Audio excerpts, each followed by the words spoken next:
Reitero, por supuesto, el agradecimiento que ha hecho esta Conferencia Internacional de Minería a la Oficina en México de la Alta Comisionada de Naciones Unidas para los Derechos Humanos para compartir y hablar con ustedes. Ya decía Irma que estamos haciendo historia y pues muchas gracias, de verdad gracias por permitirnos hacerla juntas, Irma. Eso es increíble para nosotras y de verdad un profundo agradecimiento. En realidad, a mí me habían pedido hacer como enmarcar esta discusión en términos de qué significa debida diligencia y en realidad es que ya la tocaron en la sesión anterior, ¿no? O sea, todos los elementos de lo que significa debida diligencia, que es pues esta gestión de los riesgos en todo momento, riesgos reales y potenciales respecto a los impactos en derechos humanos que puede tener la actividad empresarial, eso es debida diligencia y tocaron todos los elementos antes. Entonces creo que todas estamos como en la misma frecuencia de saber, ¿no?, qué significa gestión de riesgos. Ustedes tienen, por supuesto, dentro de sus empresas este término de compliance que seguramente les suena todo el tiempo. Y a lo único que sí me querría detener 30 segundos, antes de que Isaí le dé un infarto por el tema del tiempo, estos 30 segundos es para decir, hablemos exacto de derechos humanos. Ya lo decía Mel antes y en una de las respuestas es, sí sabemos de compliance, sí sabemos de debida diligencia o creemos que sabemos que está buenísimo, pero no necesariamente hablamos desde la lógica de derechos y no necesariamente sabemos qué es lo que eso significa.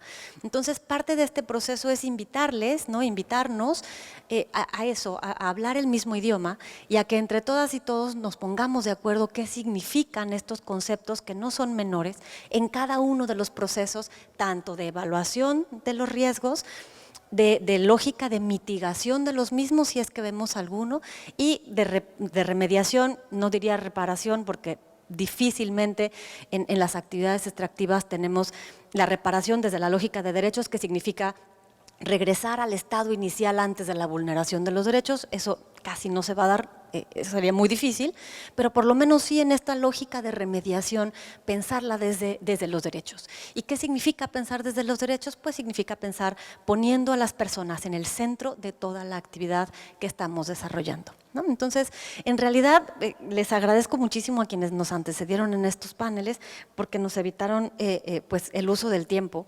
en estas explicaciones y entonces eso nos va a permitir en este espacio responder a una de las preguntas que hacía un colega al final del panel anterior, que es díganos cuáles son las prácticas, las mejores, los ejemplos de donde sí podemos tomar algunas lecciones aprendidas o cómo más podemos avanzar en esto que decíamos antes, cómo llevarlo a la práctica, cómo llevar a la práctica esto que significan derechos humanos, cómo se traduce debida diligencia en una especie de checklist de ya hice, ya me faltó, con quién puedo acudir, cómo podemos hacer. Para eso estamos, bueno, tanto nosotras en la Oficina de la Alta en México como otras organizaciones y organismos, tanto nacionales como internacionales. Entonces, bien, me voy a permitir pasar el uso de la voz primero a Fabián, ya leyeron su semblanza, y entonces vamos a tener, si me permiten, son muy pocos minutos para cada quien, y en aras del uso del tiempo, vamos a tener las presentaciones y más bien al final de las 3 presentaciones, mientras van tomando notas, al final entonces podemos empezar la discusión, si les parece. Entonces, Fabián, pues nos arrancamos contigo. Muchas gracias por estar acá. Muchas gracias. Muchas gracias, primero que nada, al equipo organizador, Irma, y a todo tu equipo por haber hecho esto. Hemos comentado mucho que este espacio es súper necesario en la Convención Minera. Ojalá que todos los años siga creciendo con temas de vanguardia, con temas de tecnología. Ayer hablábamos en temas sociales. Y pues bueno, hoy y gracias por la introducción, Ira, hablamos un poco de debida diligencia. Y a mí me toca hablar del tema de consulta indígena enmarcado en el tema de debida diligencia. Y ayer en las mesas legales y a lo largo del día se habló mucho del tema de consulta indígena y a veces la consulta indígena se ha satanizado como un proceso de inclusión no necesariamente positivo para el proyecto consultado, ¿no? Y no hablo únicamente de la industria minera, también lo hago por otras industrias extractivas, energéticas y a la luz de la nueva ley de desarrollo forestal sustentable para cualquier proyecto que implique un cambio de uso de suelo.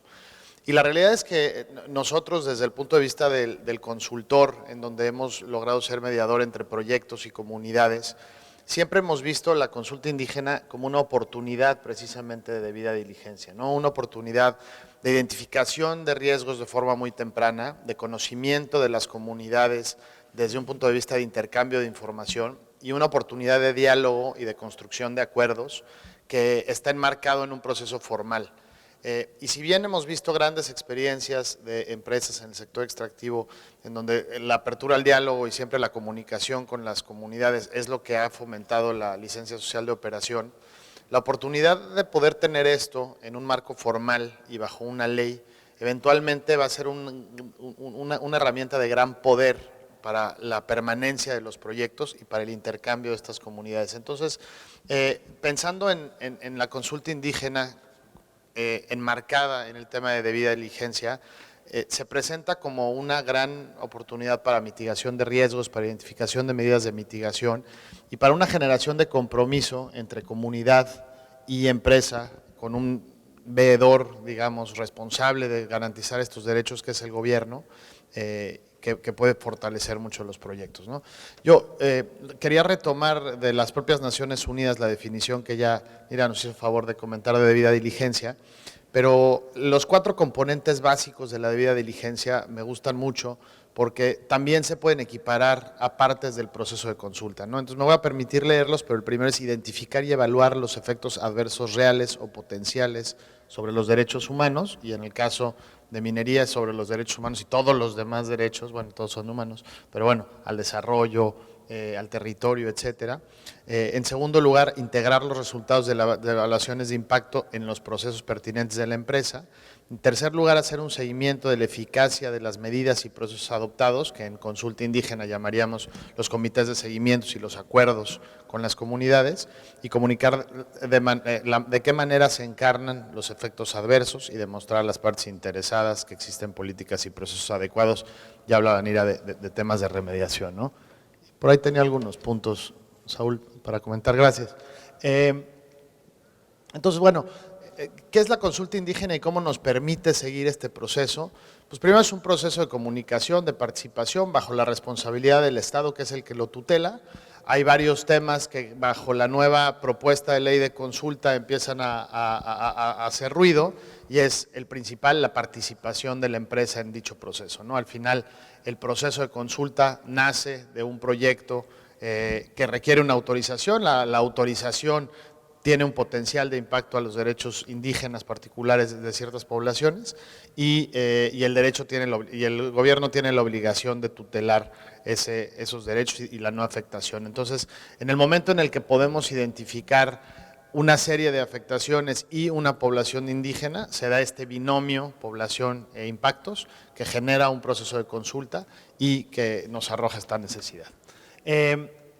Ahora, ya hablaba un poco de la responsabilidad del gobierno y decía que la oportunidad de comunicación es lo que nos da el proceso, ¿no? La oportunidad de abrir un poco el análisis de los proyectos, el análisis de los impactos desde dentro de la empresa, hacer un proceso de debida diligencia interno para poder definir cómo comunicar con la mayor transparencia todos los impactos positivos y negativos también que tiene el proyecto, ¿no? Las medidas de mitigación, las medidas de ampliación, y todo desde un análisis, desde un punto de partida de evaluación de impacto social que se puede dar. ¿Sí estamos bien? Sí. En segundo lugar, tenemos toda la parte de comunicación, ¿no? La necesidad de que la comunicación que se comparte sobre el proyecto sea culturalmente pertinente, y aquí se presenta uno de los primeros retos en el reconocimiento de los derechos, y es entender de dónde parten los pueblos y comunidades indígenas para entender un proceso de minería, ¿no? El año pasado tuvimos la oportunidad de invitar a un panel similar a este al gobernador de los pueblos indígenas, Raramuris, y él nos explicaba la visión del pueblo indígena de un proceso de perforación, por ejemplo, ¿no? Y entonces nos decía, y lo voy a parafrasear, nos decía, para nosotros la tierra es nuestra madre, y entonces cuando vemos un barreno, estamos viendo cómo le perforan el cerebro a nuestra madre. Y es duro escucharlo, porque para nosotros pues, es parte de un proceso técnico, pero es bien importante entender de dónde vienen ellos y cómo están construyendo ellos la mirada de todo lo que sucede en este proceso.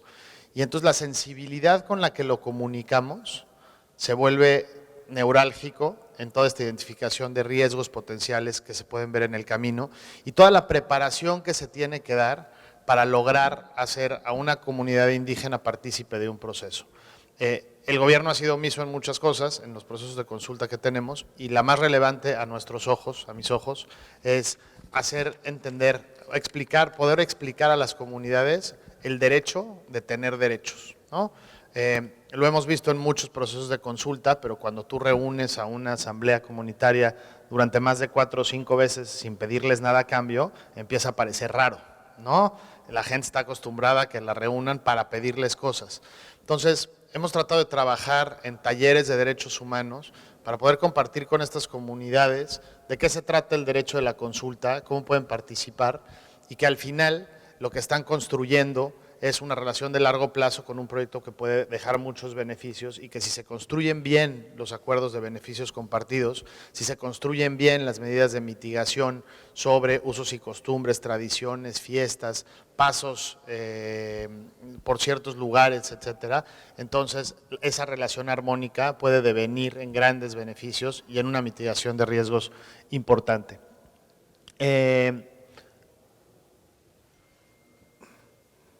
A veces, y ayer también lo comentamos con algunos colegas, el minero no es un interlocutor válido para su proyecto, porque precisamente es quien lo defiende.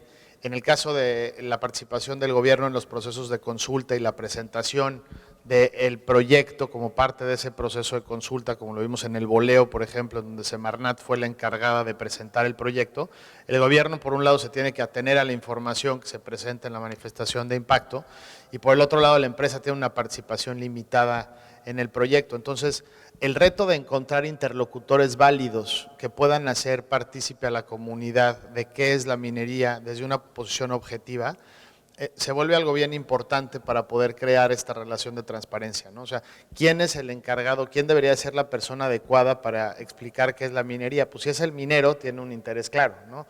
Si es el gobierno, pues se tiene que atener a lo que dice. Si es una ONG adversa, pues tendrá la contra. Entonces, encontrar la academia, encontrar la investigación propositiva que entiende estos procesos para poder reducir los riesgos tanto de la comunidad como del proyecto, pues es bien importante.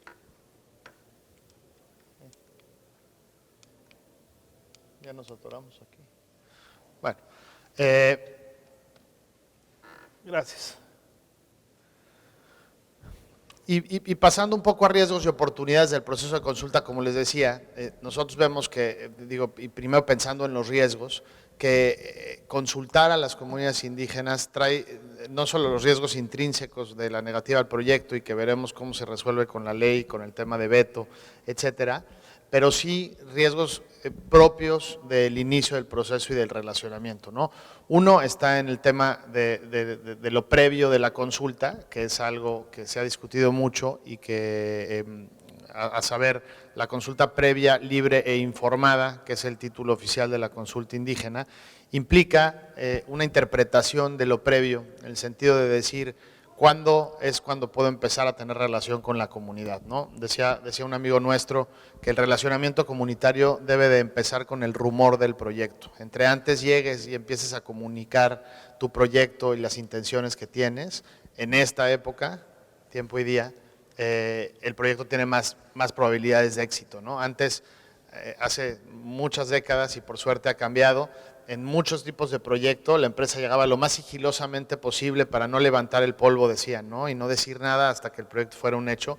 Y ahorita las cosas se revierten y se vuelven, gracias, y se vuelve importante poder ser lo más previo posible en la comunicación para que en el momento en el que las comunidades empiecen a saber del proyecto ya haya ciertos conocimientos, se hayan forjado compromisos. Y en un proceso de la minería en donde frecuentemente los proyectos cambian de manos según la etapa, entender que tenemos que voltear a ver esa debida diligencia a los que estuvieron anteriormente en etapa de prospección, de negociación de tierras, de exploración, etcétera, se vuelve muy importante. Me voy a saltar a la que sigue porque creo que no me gustaría cerrar sin hacer énfasis en las grandes oportunidades que presenta un proceso de consulta en términos de la debida diligencia. La reducción de riesgos que implica poder identificar en una etapa muy temprana las necesidades, las perspectivas, las prioridades de las comunidades, se vuelve central para poder desarrollar un proyecto. La inclusión, nos lo platicaba Fabiola, de las perspectivas de las comunidades, en definir su propio desarrollo a través de los presupuestos que las empresas pueden tener para beneficios comunitarios, se vuelve central en esta definición. Y el entendimiento de los derechos va más allá de la consulta, ¿no? O sea, empoderar a la gente para que conozca sus derechos y pueda, por un lado, exigirlos y por el otro lado también manifestarlos en términos de obligaciones, también se vuelve de mucho poder para el proyecto. Y la consulta eso es lo que hace, al final concluye con una serie de acuerdos de 2 vías, ¿no? La empresa tendrá la obligación a través de los compromisos que hace junto con el gobierno en términos de observador o de organizador de la consulta, pero también adquiere ciertas responsabilidades de protección al proyecto para que se puedan dar todos esos beneficios y esas medidas de mitigación, ¿no? Entonces, el mayor riesgo que tenemos en un proyecto en cualquier tipo son bloqueos prolongados o incluso la eliminación del proyecto por manifestaciones sociales y riesgos reputacionales, que la consulta, ya sea indígena o consulta popular en términos de la norma de desempeño 1 de la corporación financiera o las que se están tratando de legislar, bien hechas y volteando a ver experiencias internacionales, pueden ser muy, muy exitosas. Se acabó. Gracias.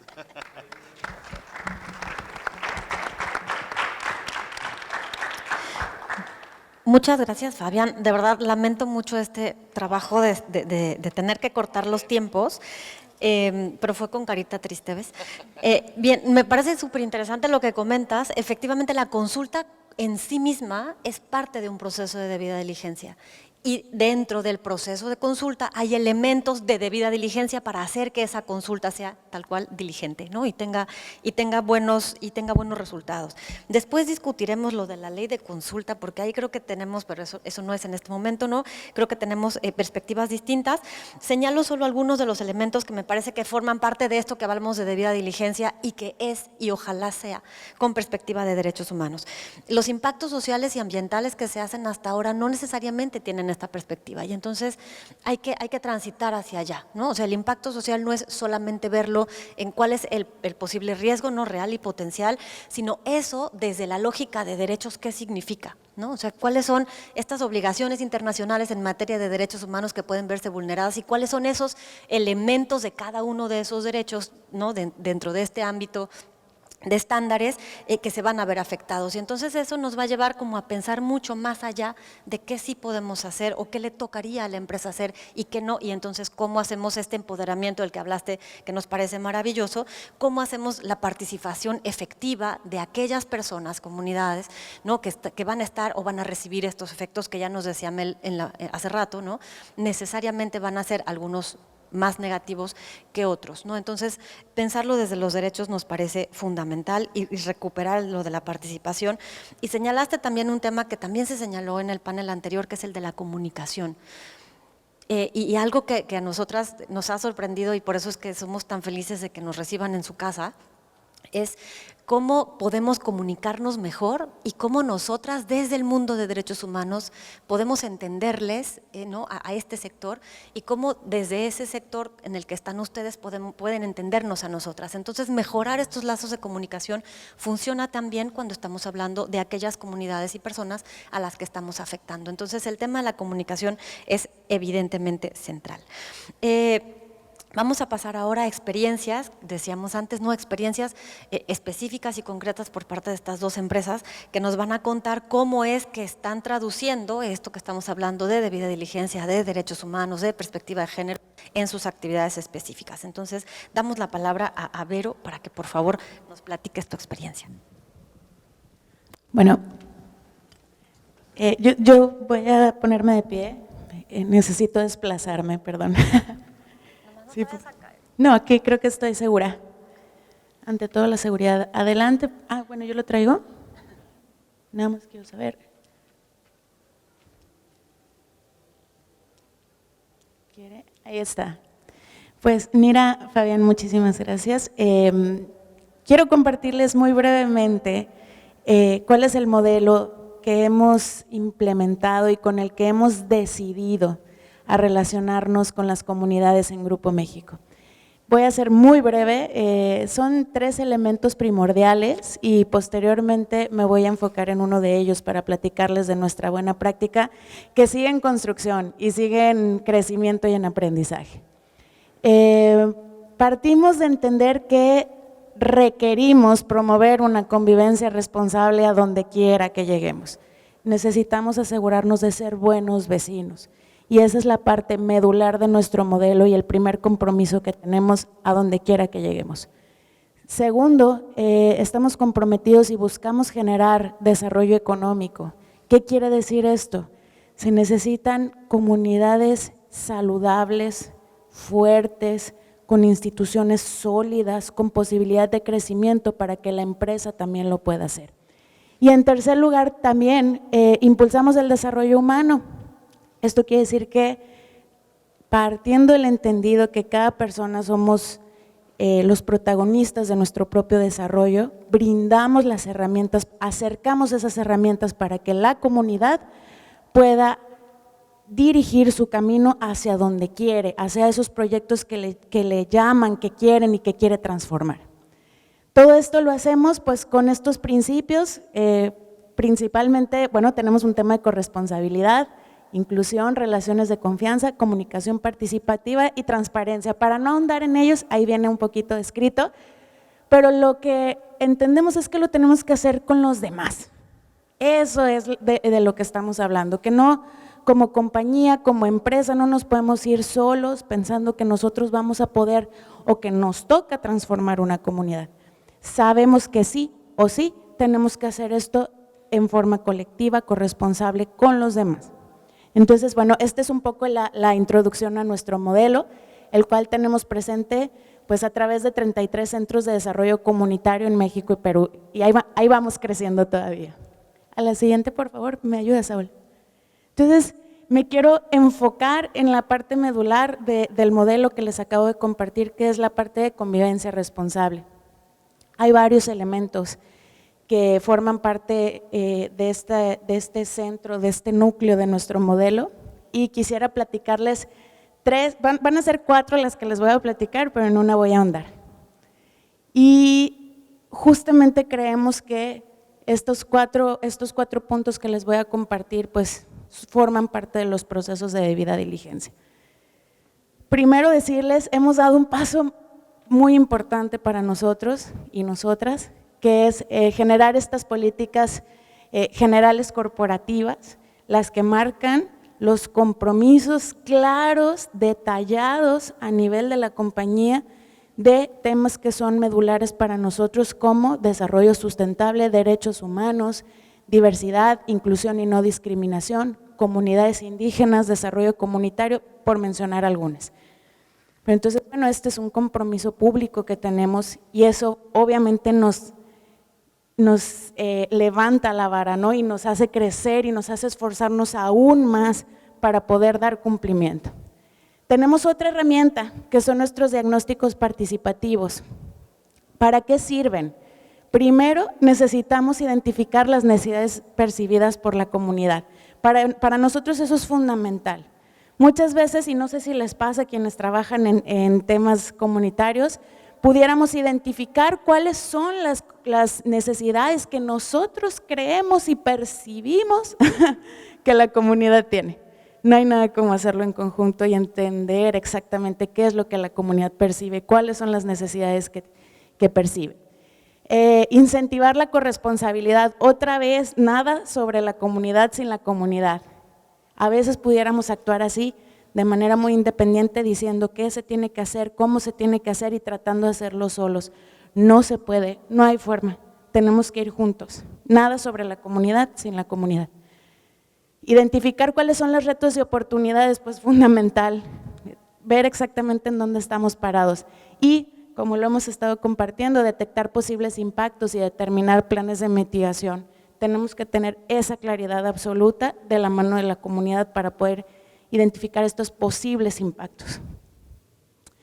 El tercer elemento que les quiero compartir, y no sé cómo voy de tiempo, espero que vaya bien, voy a tratar de ser más ágil, les quiero platicar que para poder operar nuestro compromiso que está puesto en una política sobre comunidades indígenas, estamos en el desarrollo de un protocolo que nos ayude precisamente a poder identificar paso a paso cómo tenemos que hacer este relacionamiento en cualquiera de nuestras operaciones mineras y de infraestructura, desde la parte norte del país hasta la parte sur, en México, en Estados Unidos y en Perú. ¿Qué tenemos en ese protocolo? Pues tenemos un contexto de pueblos y comunidades indígenas en estos 3 países que acabo de mencionar. Tenemos una claridad de los marcos regulatorios nacionales e internacionales, entonces no nos conformamos con lo que se diga que tiene que ocurrir en nuestro país, tenemos que empujarlo un poco más. Y tenemos algunas consideraciones básicas, voy a mencionar 3, ¿no? Tenemos que asegurar una interacción bajo una visión de pertinencia cultural, definir de manera conjunta el futuro relacionamiento con las comunidades indígenas. Todo esto obviamente se puede desdoblar en pasos y acciones muy concretas, pero así vamos guiando, digamos, la toma de decisiones y nuestro actuar en estas comunidades. Y el tercer elemento que quiero mencionarles es diseñar de manera conjunta un mecanismo de atención a quejas, y ahí es en donde quiero ahora sí ahondar un poquito más. Nuestro sistema de atención a quejas, Saúl, si pudiéramos darle, aquí está. Ya lo mencionó Irma, dio una maravillosa introducción, quisiera ser un poquito más específica en este tema. Pues es justamente un espacio o un canal que tenemos para poder estar muy pendientes y atentos a las quejas e inquietudes de la comunidad.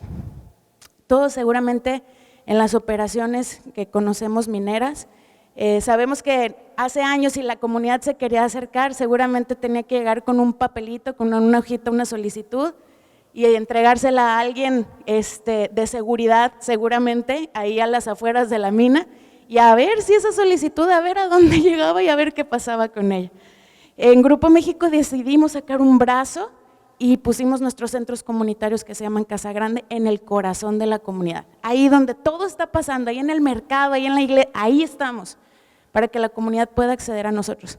Y ahora dimos un paso más y pusimos estas líneas, porque sabemos que no siempre las comunidades pueden llegar a los centros comunitarios, no siempre hay esa accesibilidad, esa facilidad, y entonces ampliamos nuestro servicio de atención comunitaria. Como lo mencionamos, hemos sido asesorados por la Oficina de México de la Alta Comisionada de Derechos Humanos de las Naciones Unidas, lo cual nos fascina, nos han jalado las orejas, nos han empujado, nos han ayudado y nos han acompañado en el camino, y eso está haciendo que este proceso pues, pueda ser cada vez mejor, más alineado a derechos humanos. Ahí vamos en ese proceso.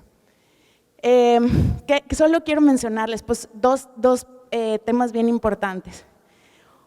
El servicio de atención comunitaria, hoy por hoy, gracias a este servicio podemos atender una queja, una inquietud en 48 horas.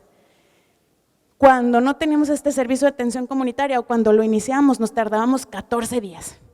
Entonces hay posibilidades de mejora y se va a empezar con muchas dificultades, seguramente no vamos a estar todos convencidos, vamos a tener muchas dudas, pero vale la pena intentarlo. Y segundo elemento, lo que hemos aprendido pues es a darle un giro a este servicio de atención comunitaria, y hoy por hoy lo ofrecemos en zapoteco, también en maya y obviamente en quechua y en aymara para Perú. Y eso, bueno, aquí les ponemos un ejemplo de cómo hemos podido adecuar el servicio de atención comunitaria específicamente para que sea accesible para las comunidades indígenas. Creo que eso sería. Gracias.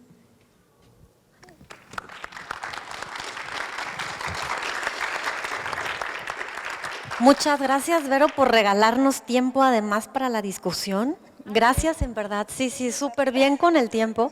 No, yo creo que, o sea, diste en la clave de esta mesa, que es hemos decidido, ¿no? O sea, sí se puede. Y parte de la intención de esta mesa es ver cómo sí, ¿no?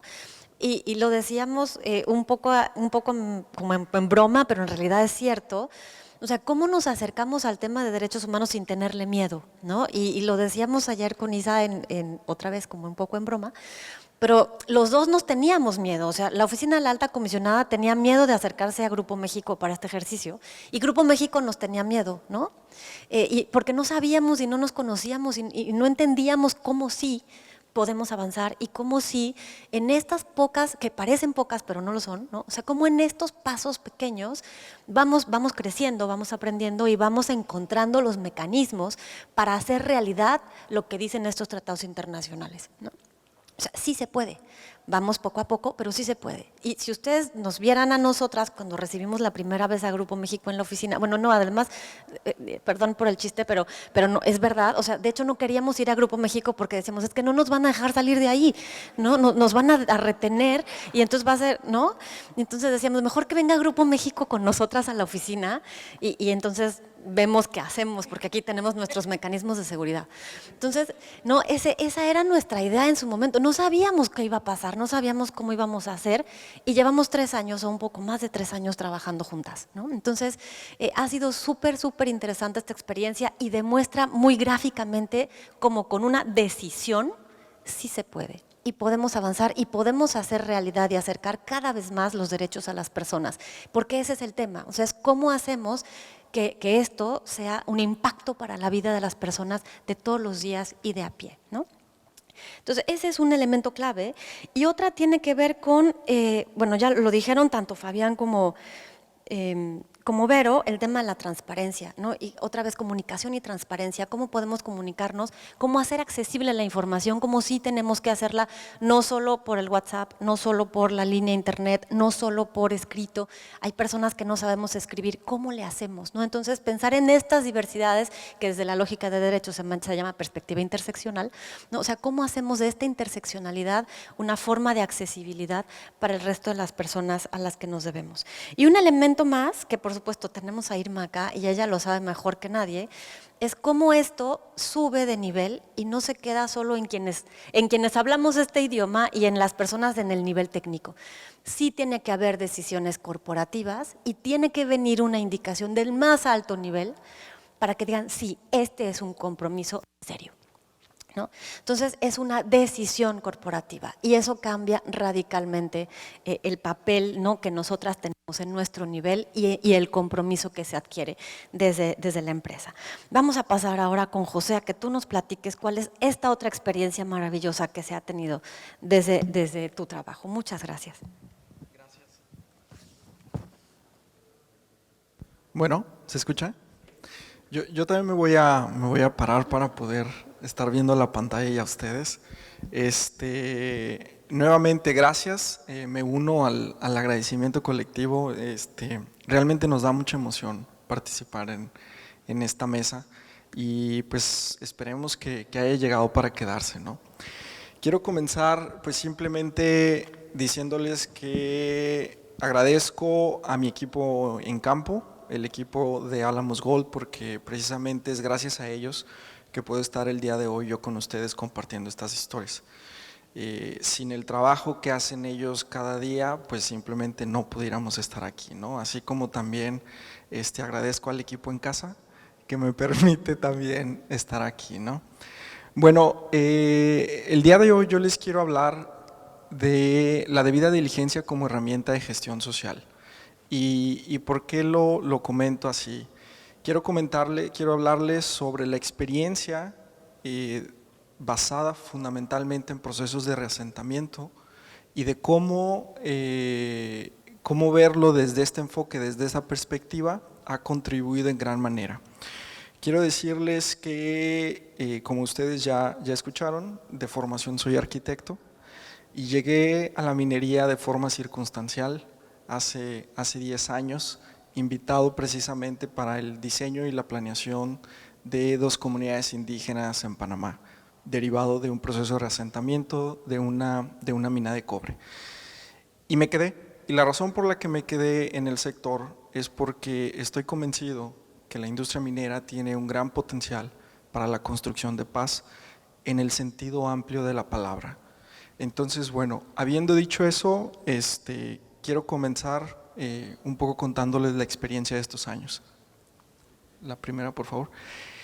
Hay 2 preguntas que creo que es fundamental hacernos, y la primera es ¿cómo contribuye la debida diligencia a la industria minera? Creo que es muy importante que nos cuestionemos cuál es su relevancia y cómo beneficia.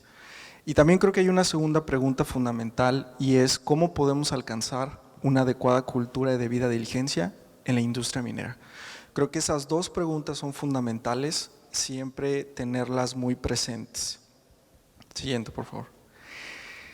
¿Cuál es nuestro contexto actual? Ya lo mencionaban en el primer panel, de alguna manera, Fabiola y Melissa. Este artículo fue publicado en El Financiero en el 2019 y dice: México es líder en conflictos sociales mineros en América Latina.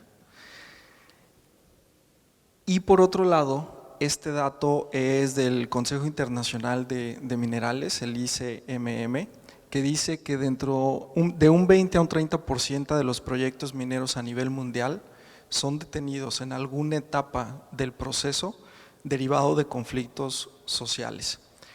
Esta relación es muy importante entenderla porque la realidad es que el aumento en conflictos sociales está también directamente asociado al hecho de que proyectos mineros estén siendo detenidos en el mundo. Entonces, esta relación de inicio es fundamental considerarla. Siguiente, por favor. Ahora bien, fíjense, esas son dos fuentes distintas de información, uno el Financiero por un lado, por otro lado el Consejo Internacional de Minerales, y en el reporte, en el radar de riesgos de Ernst & Young, donde entrevistan a los principales CEOs de las compañías mineras a nivel mundial, ellos manifiestan que para ellos el principal riesgo para la industria es la licencia social de operación. No solo eso, si ustedes revisan los reportes, esto es desde el 2018 a la fecha. Y si revisan los reportes, lo que vamos a ver es que por estos 4 años consecutivos, la llamada licencia social para operar, obtenerla y mantenerla, es el reto principal desde la perspectiva de los CEOs. Y si ven hacia atrás los informes, no hay un riesgo que haya aparecido por 2 años consecutivos como el número 1. Este dato para mí me parece clave. ¿Por qué? Porque quiere decir que algo está pasando y que algo no estamos haciendo bien, ¿cierto? De lo contrario, no sería nuestro principal riesgo. Siguiente, por favor. Entonces, bueno, la debida diligencia, como ya se ha mencionado, es un proceso y esa palabra me parece fundamental, porque de entrada nos habla de algo que es dinámico, que es continuo, no tiene un punto de término, por así decirlo, sino continuamente está trabajando. Es un proceso por medio del cual una organización identifica y gestiona de manera sistemática, esa es otra palabra fundamental, los impactos y riesgos reales o potenciales, ya se había comentado eso, que el desarrollo de una actividad económica puede tener sobre el goce de derechos de una persona, una familia, una comunidad, el medio ambiente y también aspectos de corrupción. En este sentido, la debida diligencia aspira a la prevención de conflictos y eso es muy importante que lo tengamos en cuenta porque ese es parte, digamos, de los beneficios para la industria. La debida diligencia es entonces una herramienta de gestión social, no de cumplimiento. Creo que ahí, y ese es algo fundamental, normalmente vemos la debida diligencia con algo con lo que hay que cumplir y a quién le gusta cumplir cosas, ¿no? Yo desde niño recuerdo que el que nos dijeran, oye, tienes que hacer esto, uy, de entrada que te digan tienes que, ya es como y yo por qué, ¿no? Entonces, la debida diligencia hay que verlo como una herramienta de gestión social y quiere decir en beneficio precisamente del desarrollo de los proyectos. Ya al inicio hablábamos de esta relación que no podemos desconocer entre conflictos sociales y proyectos mineros siendo detenidos en diferentes etapas, ¿no? Y finalmente entonces, una adecuada debida diligencia contribuye a disminuir conflictos sociales y mantener la licencia social de operación, ya lo mencionaba Fabián, mediante una adecuada gestión precisamente de los riesgos de una actividad. Bueno, como ustedes habrán visto, he utilizado muchísimo la palabra riesgos y creo que ese es el centro para entender la debida diligencia y la importancia que tiene. Siguiente. ¿Cuáles son los factores clave? Creo que hay 2 y en nuestra experiencia estos dos elementos que ven aquí en esta gráfica, ahorita se les explico, creo que son fundamentales y es ahí donde está el reto en la industria para poder promover una adecuada cultura de debida diligencia. Y es el siguiente: el riesgo es la relación entre la complejidad de una actividad o de una tarea, es decir, realizar una tarea, y las competencias requeridas para hacerlo. Esta relación es fundamental entenderlo porque creo que es ahí donde está uno de los puntos medulares de lo que se requiere para poder llevar la industria a una cultura de debida diligencia. Por un lado, la complejidad de la actividad. Las actividades o los procesos sociales son altamente complejos, ya se dijo, por todas las variables o factores que involucran. Uno de ellos, nos hablaba Fabián, la cosmovisión. A diferencia del proceso del diseño, la planeación, la construcción de una mina, que los ingenieros son muy buenos en eso, entender cosmovisiones de territorios, de los diferentes actores, no es tan fácil, ¿no?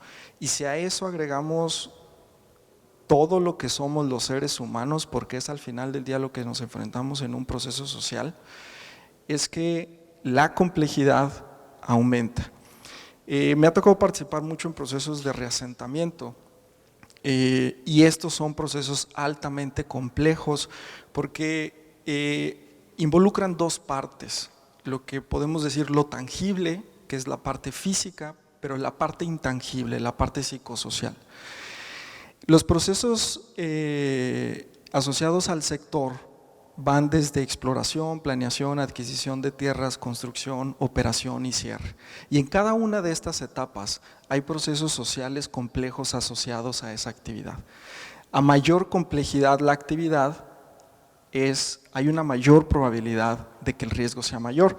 Pero hay un segundo factor fundamental y tiene que ver con la competencia. Si por un lado la tarea es compleja, pero si por otro lado nuestra competencia, es decir, nuestro conocimiento, nuestra habilidad, nuestra capacidad de desarrollar esa actividad es nula, es muy baja, entonces el riesgo automáticamente aumenta. ¿Cuál es entonces el gran reto que tiene la industria? Y aquí me permití poner ecosistema de la minería. Es importantísimo que dejemos de hablar un poco de la industria de la minería y hablemos del ecosistema de la minería. La competencia, la capacitación, las capacidades, el conocer sobre debida diligencia y derechos humanos es tarea de todos y todas. Y hablo desde universidades, gobierno, compañías mineras, compañías de exploración, cámaras y asociaciones, organismos internacionales y consumidores. Si me preguntan cuál es mi visión de la minería del futuro, la minería que quiero vivir, es una minería donde efectivamente todos estos actores y otros que forman parte de ese ecosistema minero entienden estos conceptos. Un ejemplo súper sencillo, universidades, su rol es fundamental, ellos forman profesionistas. Es fundamental que desde las universidades conceptos como la debida diligencia, una evaluación de impacto social, una línea base social, se entiendan. Son 5 años de formación. Dato interesante, hoy en día las universidades forman ingenieros en minas, metalurgistas, geólogos, ingenieros ambientales, etcétera, etcétera, etcétera. El ingeniero social para actividades extractivas es creo uno de los temas relevantes y que necesitamos de forma urgente. Para conclusión y terminar mi intervención, 3 puntos muy importantes. Hay una relación directa entre la prevención de conflictos sociales y la adecuada gestión de los riesgos. La debida diligencia contribuye a la industria minera como una herramienta de gestión social, no como un tema de cumplimiento. Y finalmente, para alcanzar una adecuada cultura de debida diligencia en la industria, es necesario el desarrollo de competencias necesarias en todos los que formamos parte del ecosistema de la minería. Gracias. Sublime, terminaste en el tiempo exacto. Gracias, muchas gracias. No puedo estar más de acuerdo con tu presentación. Creo que además hay temas súper interesantes que ojalá podamos conversar con las personas que nos acompañan en este panel. Súper interesante el concepto de minería puede ser parte de la construcción de paz, ¿no? Para quienes estudiamos relaciones internacionales y nos dedicamos a la gestión del conflicto, esta es una frase bien fuerte, ¿no? Entonces vamos a estudiarla con más precisión. Me parece súper interesante. Puede ser un oxímoron y cómo no hacerlo tal, ¿no? O sea, creo que es parte también de lo que decía Mel al inicio. Y efectivamente partimos de una relación que potencialmente es de conflicto y entonces cómo gestionamos el conflicto y gestionamos la debida diligencia, ¿no? O sea, cómo eso se convierte, eso tal cual, en una herramienta para poder funcionar todas y todos en proyectos que son de interés o deberían ser de interés común.